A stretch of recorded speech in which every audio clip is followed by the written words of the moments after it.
So I don't think you typically like think of like IVF or egg freezing right straight into your marriage, and even when you're talking to your your partner for the future early on, you don't have these conversations as much as they should be normal. They're not. We don't talk about it as much, and these come into play mostly like we were saying earlier when women are making different career choices, or for certain reasons you want to postpone a pregnancy, or yeah, perhaps your spouse wants you to postpone a pregnancy, and this comes in. Then the problem is that I wouldn't call it a problem, but the waiting period or decision making period for this is not very long. It's not like someone plans 3 years in advance that I'm going to go for an IVF in 2023. It doesn't happen as often. Usually that window is 3, 6, 9 months between you making the decision and yeah, that entire procedure. So yeah, that's one part, and it is an important conversation to have. And we did talk about the costs or the element of IVF, but just sticking to managing assets with your partner, there are uh, there are pros and cons of doing it in different ways. There are some people who prefer that this expenses just go from one person's account, and the savings happen from another person's account. There is a joint account at times where okay, our monthly expenses are a lakh, we're both going to contribute 50,000 each, or based on whatever equation that you all are comfortable with. But I think it is essential that irrespective of however amazing your marriage is or your partner is, as women, we do need independent money.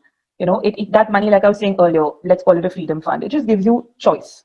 It gives you choices that you can make, and you don't have to depend on someone. And we unfortunately have seen situations where I was saying earlier, and it does happen. It's very unfortunate, but the woman's bank account is used to make all the expenses, and the husband is the one saving everything because he knows better.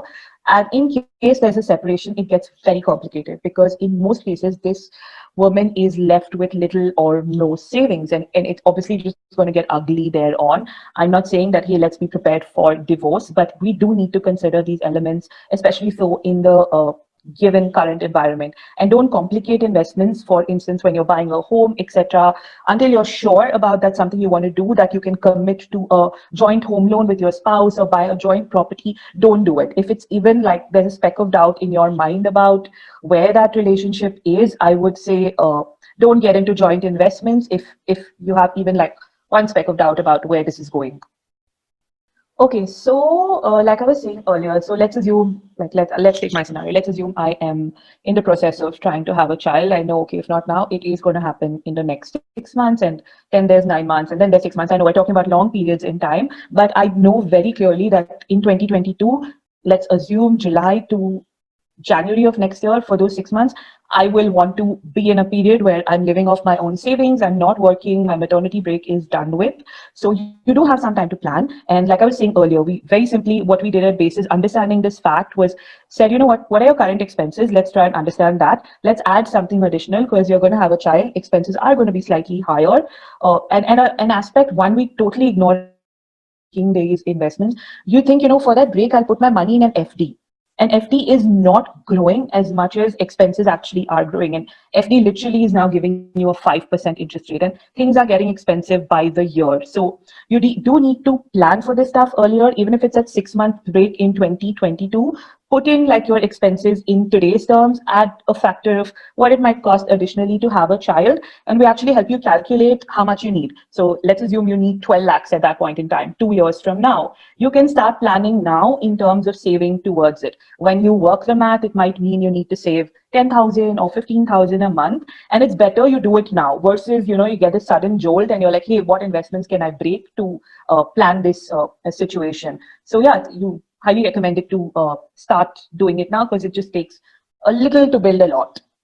Okay, and yeah, Dr. Inka, please feel free to pitch in here on the actual medical elements of it, because I'm just going to talk about the financial part of an IVF process. In terms of my understanding, an IVF process is, of course, the fact that, for whatever reason, we can't conceive naturally, or we've frozen our eggs, we need to go through this procedure at some point in time. It is an expensive process. Of course, it depends on which city you're doing it in, whether it's a metro, whether, it's a Tier 2 city, of course, which hospital or which doctor you're going through the process with, but it could cost anywhere from 1.5 lakhs and upwards.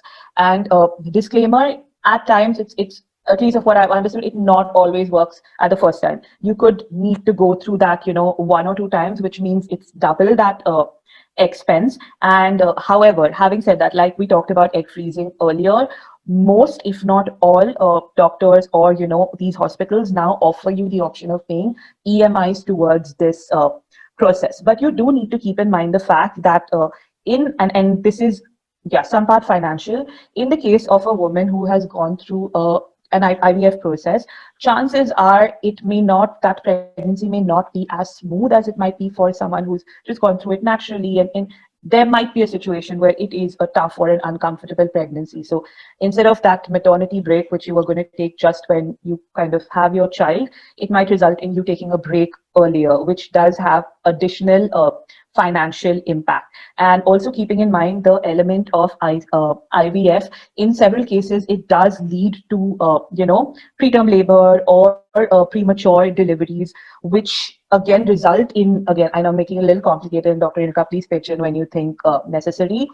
It might need special NICU treatment for the child or children, because IVF also results in several times in the case of having twins or triplets, and those are extra costs. And of what I understood from a friend very recently, the NICU cost for 3 or 4 days was around 1 lakh rupees for one child. So again, it depends on what that outcome is.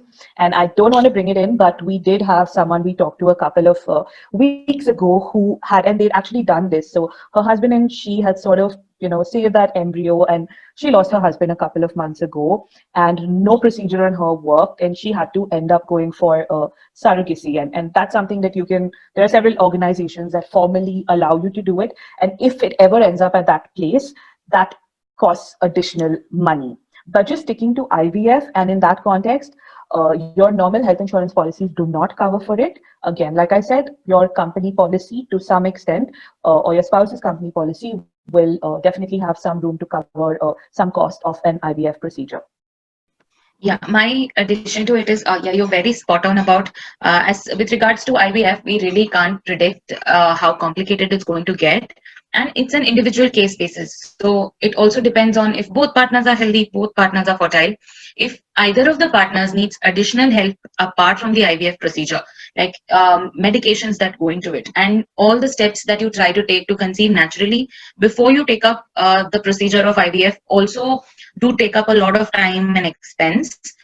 So that is something that you need to consider. IVF pregnancies by clinicians are considered precious pregnancies. So the rate of follow-ups, the rate of checkups also goes up. And yes, Dipika also mentioned it correctly that there are very, very high chances that they are multiple pregnancies. So very high likelihood that it's going to be twins, because when embryos are implanted in your body, to increase the chances of them sticking on, multiple embryos are put in. So it's very likely that it is a multiple pregnancy, and that they also, since it's a multiple pregnancy, it also requires NICU. There is also preterm labor that comes into play, and more intervention and monitoring throughout pregnancy. And these are expenses that you should be considering when you're planning an IVF pregnancy route.